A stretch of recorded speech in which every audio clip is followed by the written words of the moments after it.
तू ही रे माझा मितवा या मालिकेच्या 6 एप्रिलच्या भागामध्ये इकडे ईश्वरी आणि अर्णव यांनी प्लॅन केलाय की हा राजेश नाटक करतोय, काय करतोय हे आता सगळ्यांच्या समोर आणल्याशिवाय गप्प बसायचं नाही.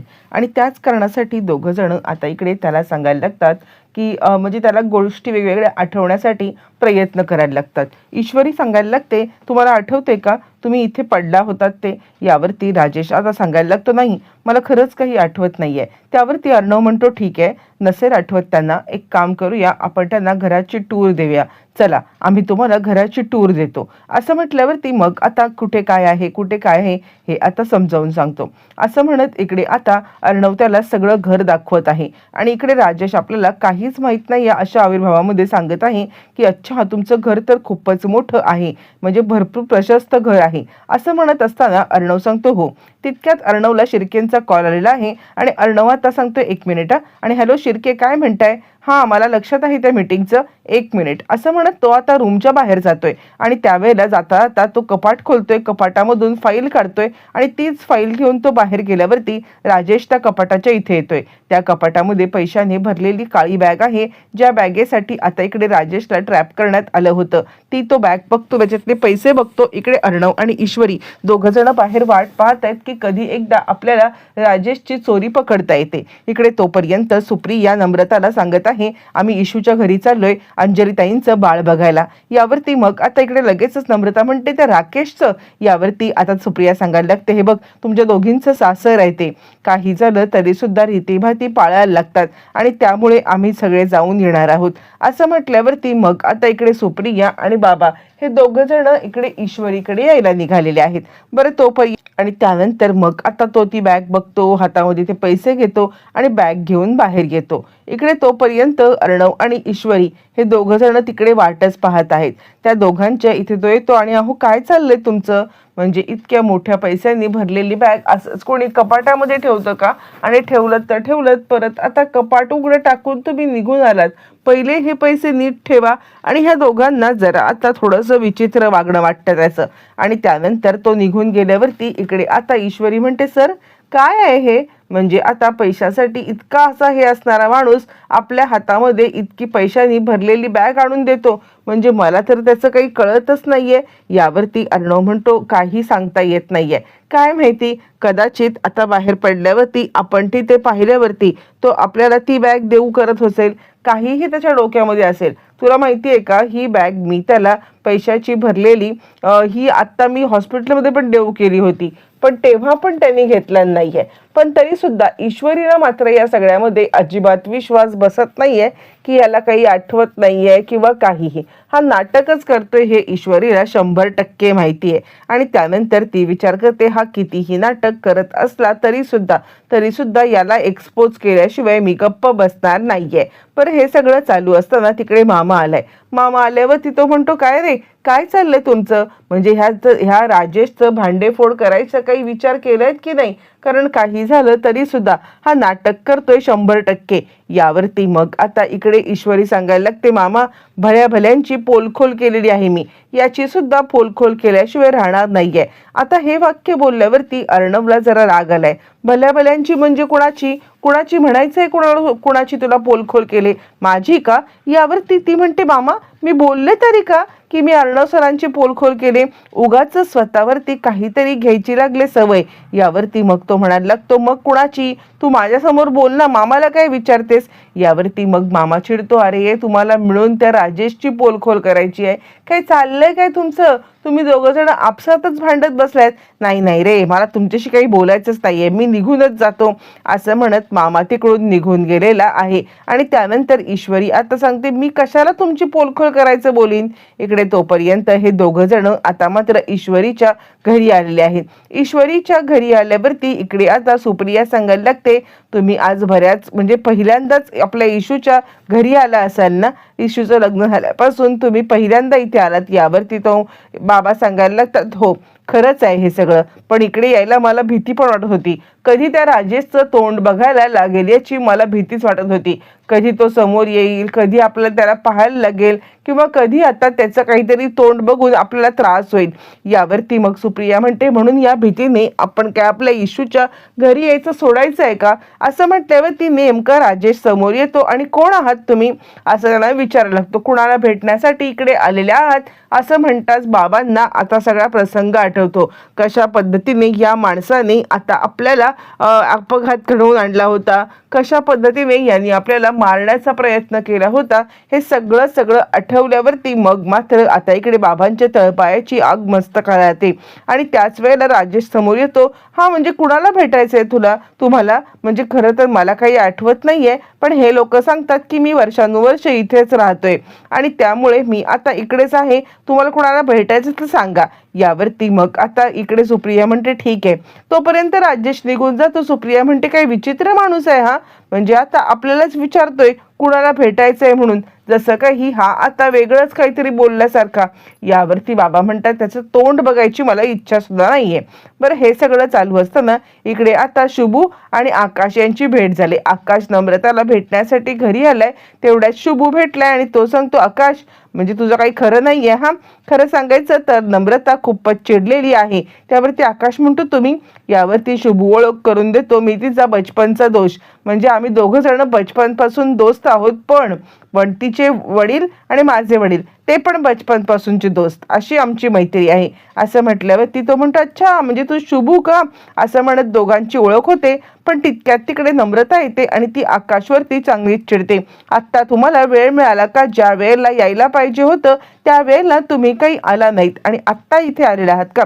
यावरती आकाश म्हणायला लागतो असं काय करतेस? अगं माझी सुद्धा बाजू समजून घे ना, मी काय बोलतोय ते तरी ऐकून घे. यावरती नम्रता अधिकच चिडते, मला आता काही कुणाचं ऐकायचं नाहीये. एकदा म्हटलं ना मी तुम्हाला त्या वेळेमध्ये तिकडे यायला पाहिजे होतं तर पाहिजेच होतं. असं म्हणत ती रागारागात आत निघून जाते. आणि त्यावरती मग आता शुभू सांगतो ही अशीच आहे, आत्ताच नाही, ही लहानपणापासून अशी आहे.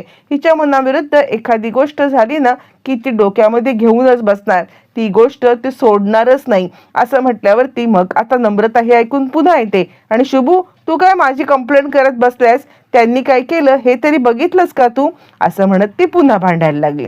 इकडे आता सुप्रिया आणि बाबा आल्यावरती मामा म्हणतो अरे वा, या लवकर आलात, बरं झालं, या बसा तुम्ही, म्हणजे आपली बरेच दिवसात भेट नाही. आणि वाही तुम्ही कसे आहात? आणि त्यावरती मग आता बाबा सांगायला लागतात हो मी एकदम ठीक आहे. तितक्यात तिकडे ईश्वरी येते, आई बाबांची भेट घेते आणि अर्णव सुद्धा आलेला आहे. आणि त्यानंतर सगळेजण बाबांच्या तब्येतीची चौकशी करत असताना ते सांगायला लागतात खरं तर बोलण्याचं सुख काय असतं किंवा वाणीचं सुख काय असतं हे ज्या वेळेला माझी वाणी जाऊन परत आली ना त्यावेळेला खरंच मला कळलेलं आहे. एखाद्या गोष्टीचं महत्त्व आपल्याकडे ती गोष्ट असते ना तेव्हा नसतं, पण ज्या वेळेला ती गोष्ट हिरावण्याची भीती वाटते ना त्यावेळेला त्या गोष्टीचं महत्त्व आपल्याला जास्त वाटतं. तसंच माझं झालेलं आहे. असं म्हणत सगळेजण गप्पा टप्पा मारत आता बसलेले आहेत. ईश्वरी त्यांच्या चहा पाण्याचं बघते आणि त्यानंतर सुप्रिया सांगते खरं तर ज्या वेळेला अंजलीताईंची प्रीमॅच्युअर डिलिव्हरी झाली ना त्याच वेळेला स्वामींच्या मठात गेले होते आणि तिथून हा प्रसाद आणलाय. स्वामींना मी प्रार्थना केली होती सगळं काही सुरळीत होऊ दे आणि अंजलीताई आणि बाळ सुखरूप राहू दे. आजी म्हणते खरंच आहे हे, म्हणजे आता तुमच्याच प्रार्थनेमुळे म्हणा आमच्या अंजली सुखरूप आहे असं म्हणायचं. स्वामींचीच कृपा, दुसरं काय. असं म्हणत त्या आता बोलत असताना इकडे तोपर्यंत मग आता बाळाला पाहण्यासाठी त्या दोघांना उत्सुकता असते म्हणून दोघं जण अंजलीच्या बाळाला पाहायला आज जात आहेत. तोपर्यंत इकडे अर्णव, इकडे आता नम्रता आणि त्याचबरोबर आकाश यांचं भांडण काही संपत नाहीये. त्याच वेळेला शुभू मध्ये पडतो आणि शुभू सांगतो अगं लग्नगर म्हटल्यावर ती किती कामं असतील ते कामामध्ये. यावरती नम्रता चिडते आणि शुभू आमच्या दोघांच्या मध्ये बोलायचा अधिकार मी तुला दिलेला नाहीये, तू शांत बस. यावरती शुभूला खूप वाईट वाटतं आणि तो सांगायला लागतो मी फक्त तुमच्या दोघांच्या मध्ये आता सॉर्ट आउट करण्याचा प्रयत्न करत होतो. ठीक आहे, तुला जर का माझं म्हणणं पटत नसेल तर मी जातो. असं म्हणत शुभू तिकडून निघून गेलाय. आणि त्यानंतर मग आता आकाश म्हणतोय असं काय करतेस, मी काय सांगतोय ते ऐकून घे ना. माझा पण काहीतरी प्रॉब्लेम होता हॉस्पिटलमध्ये, अनेक गोष्टी होत्या आणि त्यावरती नम्रता चिडते. एक लक्षात घ्या आकाश सर, तुमच्यासाठी बाकीच्या गोष्टी असल्या तरी मी तुम्हाला महत्त्वाची नाहीये का? तुमच्यामुळे त्या क्लाउड किचनमध्ये मला किती अपमान सहन करायला लागला आणि काहीही झालं ना तरी सुद्धा तुम्ही आता मला प्रायोरिटी द्यायलाच पाहिजे होती. तुमच्या आईच्या विरोधात जाऊन सुद्धा काहीही झालं तरी सुद्धा तुमच्या आईने जर तुम्हाला इकडे येण्यासाठी बंदी केली होती तरी तुम्ही माझ्यासाठी बोलायला पाहिजे होतं. आणि हे जर का तुम्ही आत्ताच लग्नाच्या आधीपासून असं वागत राहिलात तर लग्न झाल्यानंतर तुम्ही काय करणार? मी या गोष्टीची सहमत करत नाहीये. माझ्यासाठी तुम्ही आता भांडण करून निघाला असतात तरी चाललं असतं. हे वागणं तुमचं बरोबर नाहीये. माझ्यासाठी तुमचं काही कर्तव्यच नाहीये का? असं म्हणत नम्रताने सडेतोडपणे आकाशला जाब विचारलाय. कुठेतरी हे बरोबर असलं तरी आकाशला मात्र आता इकडे आई आणि तिकडे बायको या दोघींचं काय करावं असं काही कळायला मार्ग नाहीये. बरं, आता हे सगळं होत असताना इकडे बाबा आलेले आहेत आणि सुप्रिया पण आलेली आहे. अरे वा, आमच्या इशूची भाषी कशी आहे असं म्हणत ते आता छोट्या बाळाला उचलायला, पण त्याच वेळेला रूडली वागत अंजली सांगते, एक मिनिट, तुम्ही हाताला सॅनिटायझर लावलात का? एक काम करा, सॅनिटायझर लावा आणि त्यानंतरच बाळाला हात लावा. यावरती मग आता इकडे सांगायला तर बाबा बरोबर आहे, अगं आमच्या लक्षातच नाही आलं. आणि त्यानंतर ईश्वरी सगळ्यांना सॅनिटायझर देते. सॅनिटायझरनी हात धुतल्यावरती मग ज्या वेळेला आता इकडे पुन्हा एकदा बाळाला घेण्यात येते तेव्हा मात्र अंजली हद्द करते. तुम्ही एक काम कराल का? तुम्ही बाळाला हात लावू नका, कारण कसं आहे ना, आत्ताच तर ती झोपलेली आहे. पुन्हा आता तुम्ही जर का तिला उठवलीत तर मात्र खूपच त्रास होईल. असं म्हटल्यावरती मग आता त्या सांगतात, ठीक आहे, आम्ही हे बाळासाठी आणलं होतं. असं म्हणत ती आता एक पेंडंट तिच्याकडे देते आणि त्यावेळेला लगेचच अंजली रूढपणे म्हणते, कशाला? याची काय गरज होती? हल्ली सोनं किती महाग झालंय. यावरती बाबा म्हणतात, असू दे की, आमचे आशीर्वाद म्हणून ठेवा. असं म्हणत स्वामींचं पेंडंट आता अंजलीच्या हातात दिल्यावरती इकडे सुप्रिया सांगायला लागते, एखादा चांगला वार बघा आणि बाळाच्या गळ्यामध्ये घाला. असं म्हणत तिकडून आता दोघं जण काढता पाय घेतात. लवकरच आता बाळाच्या रूमच्या बाहेर पडतात, कारण अंजलीचं वागणं हे खूपच रूढ असतं. इकडे तोपर्यंत वल्लरी श्रीकांत धुमाळ यांना भेटायला आलेली आहे आणि ती सांगते, हे बघा, तुम्ही ना काहीही करा पण त्या अर्णवच्या ताब्यात लागू नका. यावरती तो म्हणतो, मला काही हौस आले का? काहीही झालं तरी सुद्धा मुळातच त्या अर्णवने पोलीस म्हणू नका, डिटेक्टिव्ह म्हणू नका, सगळे माझ्या मागावरती लावलेले आहेत. मला न जीव नकोसं झालाय, जगायचं कसं हे कळत नाहीये. वल्लरी म्हणते, ठीक आहे, मग एक काम करा ना, तुम्ही तुमच्याकडे ते इंदोर प्रकरणातलं जे काही रमाकांत राजेशिर्के यांचे जे काही पेपर, निगेटिव्ह, फोटो हे सगळं आहे ना, ते मला देऊन टाका. यावरती श्रीकांत धुमाळ म्हणतात, असं म्हणजे आता मी तुमच्या हातात सगळं आणून देऊ आणि मी आता माझ्याकडे काय ठेवू? ते माझी लाईफ लाईन आहेत. माझ्यापर्यंत पोहोचण्यासाठी ते एक महत्त्वाचे कागदपत्र आहेत, त्यामुळे ते तुमच्या हातात कधीच मिळणार नाही. तुमची ही चाल कधीच यशस्वी होणार नाही. असं म्हटल्यावरती मग मात्र वल्लरी चिडते आणि मी तुम्हाला पैसे मोजलेत, पैसे मोजून मी तुम्हाला हे सगळं करायला लावले. यावरती ते म्हणतात, तीच तर मोठी चूक केली ना. तुमचं ऐकून मी आता अशा प्रकारे अडकलोय ना, न इकडे ना तिकडे, पण ते पेपर मात्र तुम्हाला काही देणार नाही. वल्लरी चिडले आणि मला जी गोष्ट हवे ना ती आता कशी काढून घ्यायची मला चांगलीच माहिती आहे, असं म्हणत आहे. इकडे तोपर्यंत आता मात्र ईश्वरी आईसोबत बोलत असताना बाबा आणि आई यांची तब्येतीची चौकशी ती करते. पर त्याच वेळेला अर्णव तिकडे आलाय आणि अर्णव बाबांना म्हणतो, तुम्ही काही खाल्लंच नाहीत. पण तो सुप्रियाशी काहीच बोलत नाहीये आणि ही गोष्ट नोटीस करते ती म्हणजे ईश्वरी. आणि ती विचार करते की अर्णव सरांच्या मनामध्ये अजूनही आईच्या बद्दलची जी अढी आहे ना ती अढी काही निघून गेलेली नाहीये. ठीक आहे, पण एक दिवस असा येईल ना की तुम्ही स्वतःच्या आईप्रमाणे माझ्या आईला मानाल. इकडे तोपर्यंत बाबा म्हणतात, या राजेशच्या बाबतीतलं एक महासत्य तुम्हाला सांगायचंय. कदाचित पुरावे शोधायला त्याची मदत होऊ शकते. यावरती अर्णव म्हणतो, काय काय झालं? ईश्वरी म्हणते, बाबा काय झालं? त्यावरती सुप्रिया सांगायला लागते, तुझ्या बाबांचा जो अपघात झाला होता ना तो अपघात, असं म्हणताच बाबा म्हणतात, तो राजेशने केलेला होता. हो, गाडीमध्ये राजेशच होता, असं म्हणत खूप मोठा खुलासा झालेला आहे. बरं, त्याच वेळेला मग अर्णव वचन देतोय, काहीही झालं ना तरी मी तुम्हाला वचन देतोय की या राजेशने तुमचा जो काही अपघात केलाय ना त्याचा बदला मी घेईन. काहीही झालं तरी सुद्धा मी तुम्हाला या सगळ्यामध्ये न्याय मिळवून देईल. बरं, रात्रीच्या वेळेला राजेश आता उठलाय आणि बाळ रडतंय. राजेश विचार करतोय, ह्या तर गाढ झोपल्यात.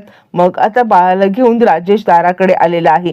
पण त्याच वेळेला ईश्वरी आणि अर्णव यांना आवाज आलाय आणि म्हणून दोघं जण त्या रूमकडे जायला निघालेत. आता नक्की राजेश बाळासोबत काय करत असेल, येणाऱ्या भागात सगळं कळणार आहे.